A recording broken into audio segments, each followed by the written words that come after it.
Hi everyone, WhatsApp, क्या हाल चाल? सब ठीक? तो आज की वीडियो वहीं से स्टार्ट होगी जहाँ से हमारी पिछली वीडियो का एंड हुआ था। तो without wasting any time let's start the video start होती है। मोजिन बोलता है कि मैं ऐसी विलेज में पैदा हुआ जहाँ पर बहुत सारे लोग रहते थे। हमारी विलेज में कोई भी अमीर आदमी नहीं था। हमारी फैमिली की जो मेडिसिन की प्रैक्टिस थी वो बाकी सबसे काफ़ी ज़्यादा डिफरेंट थी, और इसी वजह से काफ़ी सारे लोग इसे एक्सेप्ट नहीं करते थे। मगर हमें इस वजह से जाना जाता था कि हम अपने पेशेंट्स को ठीक किए बगैर कभी भी वापस नहीं भेजते थे। ये चीज़ काफ़ी टाइम पहले हुई है, तो इस वजह से मेरी मेमोरीज़ काफ़ी ज़्यादा वीक हैं। मुझे आज भी ये चीज़ याद है कि हमारा क्लिनिक दिन रात पेशेंट से भरा होता था। एक दिन हमारी विलेज में एक मार्शल आर्टिस्ट आया और वो बहुत ज़्यादा बुरी हालत में था और खून से भरा हुआ था। ना सिर्फ हमारी फैमिली ने बल्कि पूरी विलेज ने मिलकर उसका इलाज किया और उसकी इंजरीज को ठीक किया। और किसी को भी नहीं पता था कि वो मोमेंट उन सब के लिए एक टर्निंग पॉइंट बन जाएगा। जब वो मार्शल आर्टिस्ट पूरी तरह रिकवरी हो गया था, वो लोग हमारी विलेज में आ गए। Leader of unorthodox alliance, 7 orthodox seats की कंबाइंड फोर्स, और उनके साथ स्वार्ड डिस्ट्रक्शन पवेलियन का लीडर भी था, heaven destroyer sword emperor Hyuk Jing Gang. और उस टाइम हमें पता चला कि जिस मार्शल आर्टिस्ट को हमने बचाया है उसका पीछा अनऑर्थोडॉक्स अलायंस के लोग कर रहे थे, क्योंकि हमने उसका इलाज किया था और वो उनका दुश्मन था। इसी वजह से उन्होंने हमारी सारी विलेज को डिस्ट्रॉय कर दिया और वहाँ पर मौजूद सारे लोगों को मार दिया, और मेरे लोगों ने मुझे बचाकर सेफली वहाँ से निकाल दिया। फिर हमें दिखाया जाता है कि वो बॉक्स किसी शिप के ऊपर पड़ा होता है और वहाँ पर मौजूद लोग बोलते हैं कि ये आवाज़ कहाँ से आ रही है। कोई इस बॉक्स से बोलता है कि मेरी मदद करो प्लीज़। और जब वो सब लोग उस बॉक्स को खोल कर देखते हैं तो उसके अंदर एक बच्चा होता है। वो बोलते हैं कि इसके अंदर एक बच्चा है और वो बहुत ज़्यादा बुरी हालत में है। दूसरा बोलता है कि जल्दी पानी और फूड लेके आओ, सबसे पहले हमें इसे क्लिनिक लेकर जाना होगा। और मोजिन बोलता है कि वो लड़का मैं था। वो सोचता है कि ऑफ कोर्स ये सब कुछ झूठ है। मैं बहुत ज़्यादा यंग था और मुझे याद नहीं कि उस टाइम मैं कैसे वहाँ से बचकर निकला, और मुझे लगता है कि मेरे पेरेंट्स सिर्फ मुझे ही बचाकर वहाँ से निकाल पाए। से जुन्ह्यू बोलते हैं कि क्या स्टोरी है, और फिर तुम कैसे शाओलिन टेम्पल में आए और तुमने इसे ज्वाइन किया। मोजिन बोलता है कि वेल, जो इसका रीज़न है। ग्रैंड मास्टर ह्यूनग्वांग बोलते हैं कि तो अच्छा तो ये हुआ था। अच्छा, तो तुम एक यतीम लड़के थे जिसको सब लोगों ने रिजेक्ट कर दिया था, अंटिल एक सीनियर डिसेबल ने तुम्हें नोटिस किया और तुम्हें उठाकर वहाँ से शाओलिन ले आया। मैं ये सोच नहीं सकता कि शाओलिन टेम्पल आने से पहले ह्यूक जिंग गैंग ने तुम्हारा इतना नुकसान किया है। मोजिन सोचता है कि क्या वाकई ये काम कर गया, और ये इतने अच्छे से काम कैसे कर गया। अचानक ग्रैंड मास्टर कुछ सोचने लगते हैं। वो बोलते हैं कि मैं कैसे अंडरस्टैंड कर सकता हूँ तुम्हारे दुख और गुस्से को, और तुमने तो अपनी पूरी फैमिली और अपना पूरा होम टाउन गंवाया है। इवन अगर कि तुम शाओलिन टेम्पल को ज्वाइन भी कर लो फिर भी तुम्हारा दुख कोई कम नहीं हो जाएगा। मोजिन, तुम टेंशन मत लो।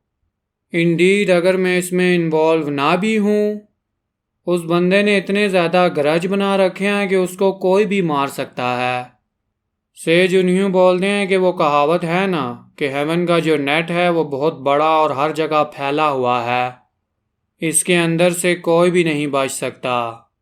उसको डेफिनेटली उसकी पनिशमेंट ज़रूर मिलेगी। ग्रैंड मास्टर बोलते हैं कि आज तुमने कोई पहली दफ़ा एक ऐसी चीज़ बोली है जो सेंस करती है, ओल्ड मैन। से जुन्ह्यू बोलते हैं कि मैं कोई मोंग नहीं हूँ जो एक केव में रहता है। ग्रैंड मास्टर बोलते हैं कि जैसा तुम बोल रहे हो मुझे उससे एक पर्सन याद आ रहा है। वो कोई मेरा ओल्ड फ्रेंड था जो स्वॉर्ड मैन था। से जुन्ह्यू बोलते हैं क्या तुम ये मेरे बारे में बात कर रहे हो। मोजिन बोलता है कि मैं अभी बिल्कुल ठीक हूँ। एनीवे, सबसे पहले हमें आपकी वुंड को ट्रीटमेंट देना होगा।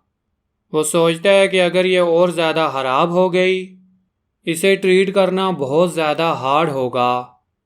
अभी के लिए हमें इस कन्वर्सेशन को यहाँ पर रोकना होगा। ग्रैंड मास्टर बोलते हैं कि तुम काफ़ी ज़्यादा बुरी चीज़ों से गुजरे हो। आई होप कि इस ओल्ड मैन ने तुम्हें अनकंफर्टेबल नहीं किया होगा। से जुनह्यू बोलते हैं कि तुम ये क्या बोल रहे हो, तुम भी तो एक ओल्ड मैन हो। ग्रैंड मास्टर बोलते हैं कि अगर मैं तुम्हें अपने आप से कंपेयर करूं तो मैं काफ़ी ग्रेसफुली एज हुआ हूँ। से जुनह्यू बोलते हैं कि तुम ग्रम्पी ओल्ड मैन। मोजिन बोलता है कि प्लीज़ फाइट करना बंद करो। ग्रैंड मास्टर आप मेरी मदद करें इस ट्रीटमेंट में। ग्रैंड मास्टर बोलते हैं कि मैं क्या बोल रहा था, चुपचाप नीचे बैठो और अपना ट्रीटमेंट कराओ। मोजिन बोलता है कि प्लीज़ आप अपनी स्वाड नीचे रख लें। से जुनह्यू बोलते हैं कि मैं तो यहाँ पर अपनी फाइनल शो डाउन के लिए आया था, मगर मुझे यहाँ पर अपना ट्रीटमेंट करवाना पड़ा। ग्रैंड मास्टर बोलते हैं कि लाइफ तो पूरी तरह अनएक्सपेक्टेड टर्न से भरी हुई है। एनीवे, क्या तुम भी यह ड्रिंक पीना पसंद करोगे? मैं हाई ग्वान के स्टैश से एक वाइन की बोतल लाया हूँ, क्या तुम इसे पियोगे? से जुनह्यू बोलते हैं कि तुम वाकई एक शेमलेस मोंग बन चुके हो, और तुमने ब्लेस मोंग को वापस क्यों भेज दिया? ग्रैंड मास्टर बोलते हैं कि वो ग्रो कर रहा है और इसलिए उसे रेस्ट करने की बहुत ज़्यादा ज़रूरत है, और तुम जाते वक्त एक मोशन सिकनेस मेडिसिन भी ले लेना। से जुनह्यू बोलते हैं कि तुम ऐसे इन्हें ओवरवर्क नहीं करवा सकते, नहीं तो वो तुम्हें हेट करने लगेंगे। ग्रैंड मास्टर बोलते हैं कि ये ठीक है, वो लड़का अपना रास्ता खुद ढूंढ लेगा। जब तक तुम उसे डायरेक्शन देते रहोगे वो अपनी मंजिल खुद ही तलाश कर लेगा। आई एम श्योर जो आज का इवेंट है वो मोजिन के लिए ग्रेट लेसन बनेगा। क्या ये चीज़ ठीक नहीं होती कि जिस लड़के को तुम मेंशन कर रहे थे तुम उसको भी अपने साथ यहाँ पर ले आते? से जुनह्यू बोलते हैं कि अच्छा, तो तुम चंग सू के बारे में बात कर रहे हो। तुम देखना, कोई भी उसे राइवल नहीं कर सकता। ग्रैंड मास्टर बोलते हैं कि तो अच्छा, तो जो चीज़ तुम नहीं अचीव कर पाए अब तुम अपने ग्रैंड चाइल्ड से अचीव करवाओगे।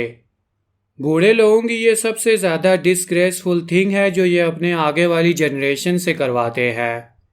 से जुनह्यू बोलते हैं कि क्या तुम चाहते हो कि मैं तुम्हारे साथ दोबारा फाइट करूं? अचानक से जुनह्यू कुछ सोचने लगते हैं। से जुनह्यू बोलते हैं कि तुम सिर्फ मोंग बनना प्रिटेंड कर रहे हो। ये बात सुनकर ग्रैंड मास्टर ह्युनग्वांग बिल्कुल हैरान हो जाते हैं।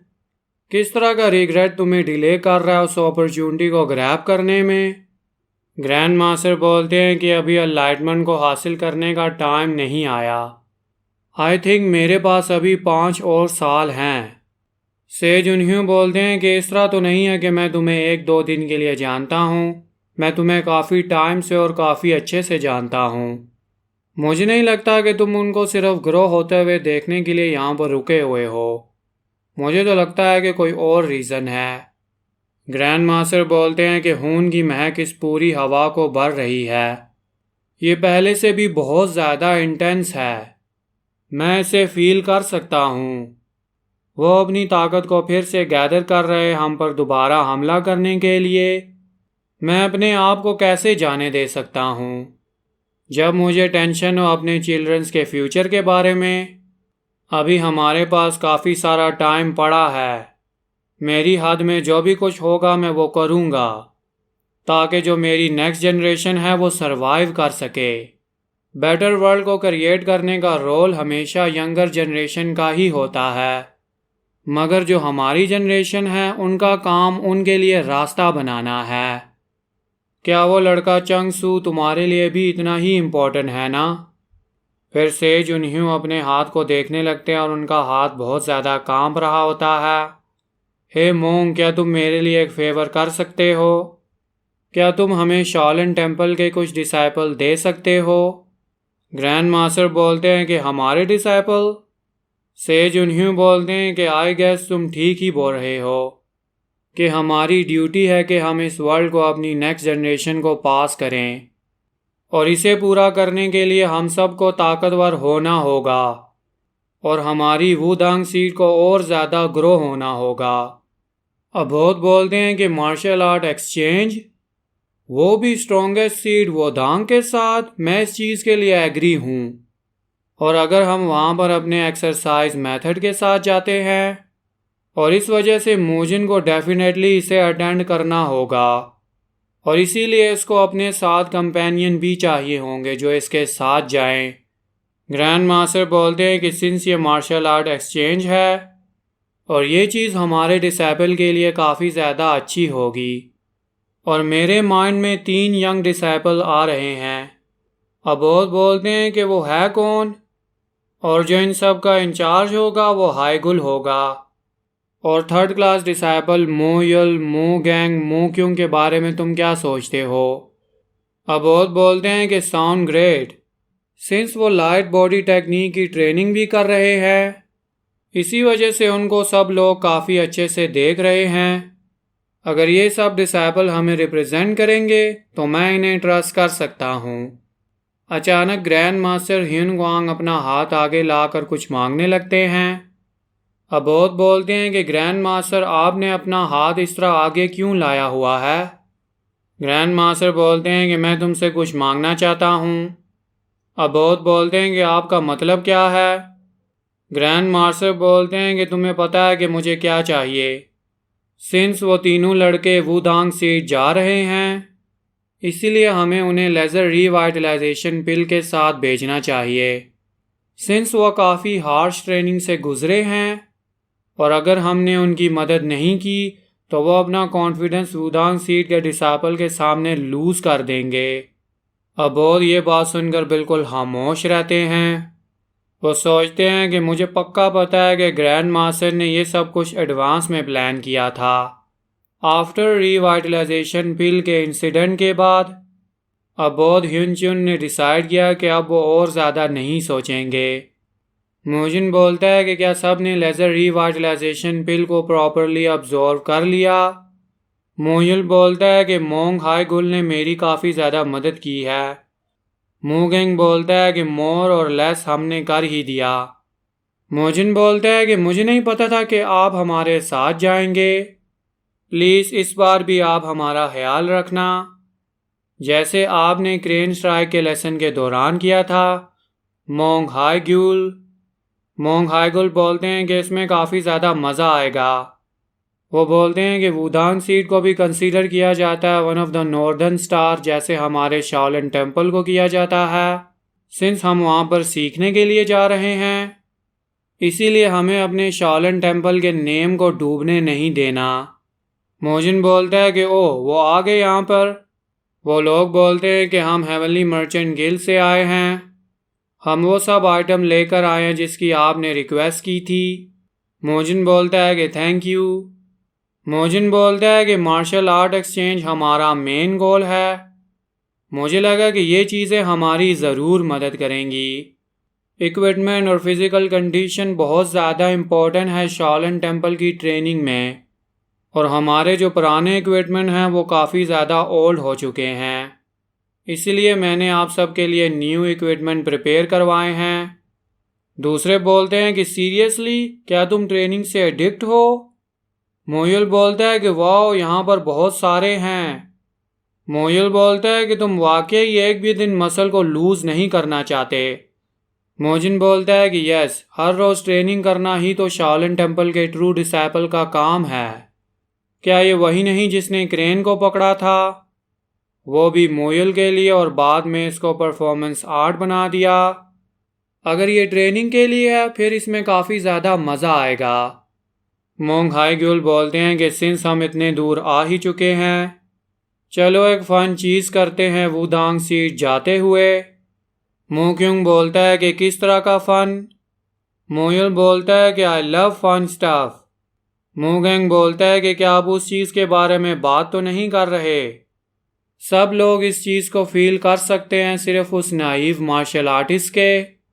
आगे जो चीज़ होने वाली है वो है हेल ट्रेनिंग। अभी जो इक्विपमेंट डिलीवर हुए हैं वो लेडी सिल्वा ने डिलीवर करवाए हैं। लेडी सिल्वा बोलती हैं कि वो फिर से एक लंबी जर्नी पर वापस चला गया। आज की वीडियो यहीं तक। नेक्स्ट वीडियो के लिए चैनल को ज़रूर सब्सक्राइब करें और वीडियो को ज़रूर लाइक करें।